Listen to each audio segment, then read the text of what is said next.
Hello. Today I wanted to talk a little bit about Gaston from Disney's remake Beauty and the Beast movie.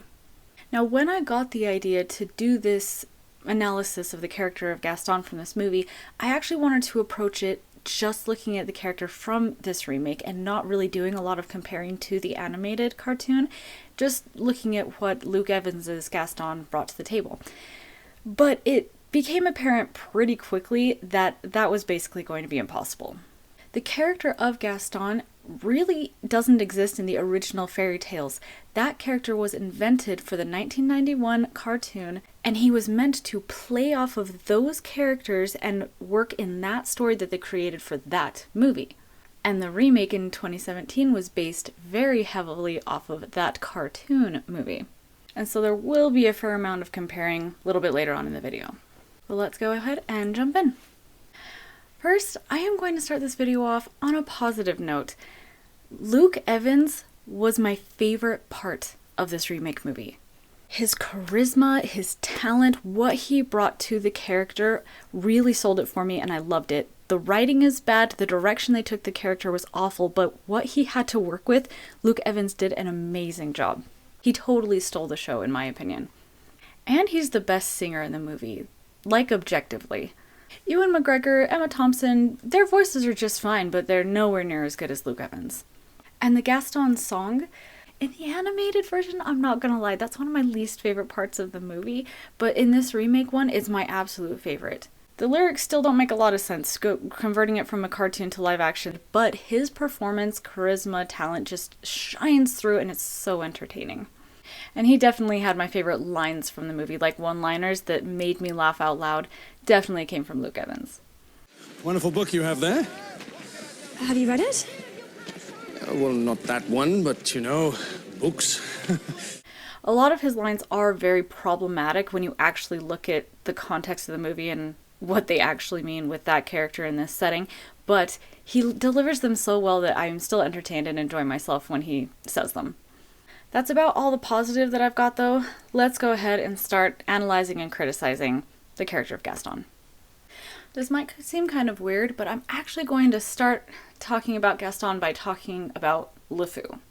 Because there are some things that they did to LeFou that really changed the perception and effectiveness of the character of Gaston, and so I'm going to talk about that first. So one of my biggest problems with LeFou is really highlighted during that Gaston song. How you can see throughout it, he's like paying people to join in with him to support Gaston. That creates a pretty big problem. I think I see what the movie makers were trying to do. I think what they might have been going for is maybe how it got LeFou where he was, maybe at his position at Gaston's side. Maybe he got himself there by paying people. But the problem with that is by him paying people to join in this song and support Gaston and do what he wants to do, it makes it so that the villagers don't just have natural allegiance to Gaston. In the animated cartoon, they worship that man. They would do anything for him. The lyrics of the song even say, "Every man here'd love to be you, Gaston, even when taking your lumps," meaning when he punches them and beats them up. And that's also demonstrated in places like when he's going to propose to Belle and everything, and the villagers have set up the whole thing outside of her house just because Gaston has told them to, and so they do what he says. And that is a key component of his character, is people just loving and just having this blind love and respect towards him, which plays a big part later on, like when he wants to suddenly go hunt this beast. In the animated one, they're totally willing to do that, and it makes sense how they just blindly want to follow him. Whereas in the remake, with all the build up through the movie, LeFou making them support them and them not really wanting to freely, then at the end of the movie, at that part where Gaston's like, "Let's go hunt this beast," it doesn't make a lot of sense why the townsfolk just suddenly are following him and supporting him in this endeavor. But that is a big problem I had with LeFou's characters, how they handled that in him making the villagers support Gaston instead of them doing it willingly themselves. Next thing I want to talk about with Gaston is the pacing for his character and when and how he turns into a villain. Because at the beginning of the movie, I don't think you would really call him a villain. In the original animated one, he's just a jerk. He's very cocky, he belittles others, he's kind of a bully, he's just very rude. And in the remake, he's like the opposite of a villain. He is charming, he's nice, he's pretty polite, and he seems to have good goals and taste. I mean, he's not a villain in the start of the remake, that's for sure.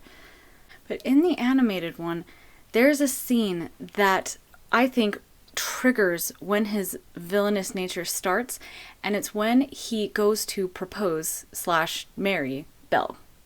Towards the end of that scene, once he's already been in her house and she's kicked him out and he's fallen in the mud, he gets up and says this to LeFou. I'll have Belle for my wife. Make no mistake about that. That right there is such a crucial moment because he just got humiliated in front of the entire village, all these people who came to support him and idolize him. And so now he wants Belle. He wants that prize and he is determined to get it. And you can see that in his face when he's talking to LeFou, just how determined he is to get what he wants and to win, basically, right? And get that prize. And then the progression of his villainy is semi-slow, but it's consistent and it's logical, where then, you see him later meeting with the asylum guy to get her dad thrown into the asylum so that he can get Belle to marry him. It's all very sneaky and conniving and yucky.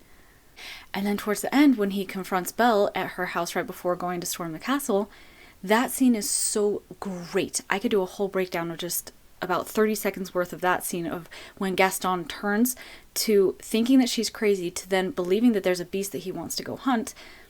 It's so masterfully done, but I don't have time to dive into it. But that completes his villain arc, right? At that point, he just wants to go get this beast, kill this beast, get that trophy, hang that head on his wall. It makes a lot of sense. It's executed masterfully, and I love it. In the remake one, however, it's not done so well, because that scene where he gets completely humiliated by Belle doesn't exist. The scene that him and Belle have that's supposed to kind of be in place of that scene has some of my favorite lines from Gaston. The only children you should concern yourself with are your own. But the scene does not serve the same purpose as the original. There's no one there for him to be humiliated in front of. When Belle does shut him down and closes the door on his face, he just perks up and turns around, and his ego isn't wounded. He's able to just walk away confidently. So that is not where the beginning of his villain arc starts. Where it actually happens in the remake is when he's in the forest later with Maurice. And this was so poorly handled in my opinion, because really up until this point, he hasn't done anything villainous and barely done anything jerk-like.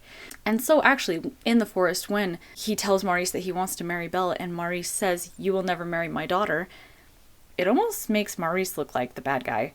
Because he has no reason to think that Gaston's a bad guy. Why would he not want him to marry Belle? I don't know. I don't get it. But anyway, Gaston goes from, "Hey, let me help you, potential future father-in-law," to suddenly, "I'm fed up with you. I'm going to tie you to this tree and let you be eaten alive by wolves." It happens so suddenly and pretty much out of nowhere. They have a split-second line of him kind of going crazy on Maurice, and we're supposed to believe that turned him into a villain suddenly? Nah. The pacing is not as well done in the remake, in my opinion. And then sending Maurice to the asylum does also happen in the remake, but I don't think it has as much weight as it does in the animated one to me, because in the animated one it seemed very slimy what he was doing, behind closed doors, making this thing happen so he could get what he wants. But in this one, it was just kind of to cover his back in this public place where he got called out. I don't know. I think it was probably more for LeFou's arc of him being cornered by Gaston and being forced to lie. It was more for LeFou, but I didn't feel like it did anything for Gaston's character, and I don't know. I don't like how that was done publicly in the remake instead of privately like in the animated. And then comparing the last scene, or when he confronts Belle before heading off to the castle, in the remake, once again, it just happens so suddenly, where there's no such thing as beast, to suddenly glancing in this tiny little mirror and being like, "There's a beast, everyone! Let's go hunt it!" Way too sudden, so illogical, did not play out as well as it did in the original, because they decided to change stuff up. And it didn't fit the new story and new movie that they made. I'm sad that they gave him all that backstory and stuff. It made him more interesting, but it made him more sympathetic. It made you want to root for him when you shouldn't have been. So there's kind of my take on Gaston's turn to villainy and how I feel like it was executed very well in the animated one because it was thought through with that story, with that movie, with that timeline, with those characters, and they made it work in that setting. Whereas in this one, they were just trying to copy it, but they changed so many things about from the original movie into this remake that character and those purposes for him didn't fit into it as well, and so it just seemed pretty convoluted and didn't play out as well as it was supposed to. Okay, now I'm going to try and go a little bit deeper, talking about Gaston and his purpose in the story and how he was supposed to play and work with and off of other characters. As I've said, in that original animated movie, Gaston had a very specific purpose and was designed to work with the characters of Belle and Beast that they made for that movie. For Belle, Gaston is supposed to basically just embody the essence of the world that Belle does not feel like she fits into. She's very imaginative, she has a very open mind, and she wants to be different and adventurous and all that jazz. Whereas Gaston makes it pretty clear that, he has that mentality of like, women shouldn't read, right? On those sorts of things that are the opposite of what Belle wants, and really highlight her characteristics that we want to root for, that she is imaginative and adventurous, and we want those things for her, and he is supposed to be the opposing force to that. Which represents the whole village, right? Gaston is just the main person, the main character being put in front of us, but that is supposed to reflect the attitudes of the entire village towards Belle. And then with the Beast, I actually find this very fascinating. The movie makers wanted to make Gaston and the Beast basically opposites of each other. They were basically supposed to have a swap, in essence. In the beginning of the movie, Gaston is beautiful on the outside, right? He's charming, he's handsome, but then we discover throughout the movie that he inside is a beast. He's beastly inside and ugly on the inside. Whereas with the Beast, it's the opposite, right? He's ugly on the outside and people are judging him for that, but then throughout the movie, he becomes beautiful on the inside, and it's our lesson to learn that we are supposed to look inward and don't judge someone by how they look, but how they act and who they are on the inside. That is supposed to be kind of the exchange that we see happen in the movie. That is executed wonderfully in the animated. In the remake, not so much. Mainly because they didn't do those character developments for either of the characters. The Beast doesn't really start off as beastly, in my opinion. That's a whole nother rant, but anyway. And Gaston just really isn't as villainous as he is supposed to be. So that reflection and exchange just doesn't exist. And so Gaston's purpose that he had in the original just really isn't necessary or needs to exist in this one. Maybe they should have tried to write him differently so that he would have a purpose in this movie for these new characters they wrote. Maybe take him out completely, I don't know, and just base the movie more on the original fairy tale. But of course, Disney's not going to do that because nostalgia. But anyway, it is very unfortunate that you were not able to see him highlight those characteristics in The Beast and Belle, as he was designed to do and was supposed to do. Now, I think the last little thing I want to touch on here is actually a message from the original animated movie that I think is actually pretty powerful and is still applicable today. And it didn't come through in the remake. One of the very strong messages I got from the animated one with Gaston is how the villagers treated him.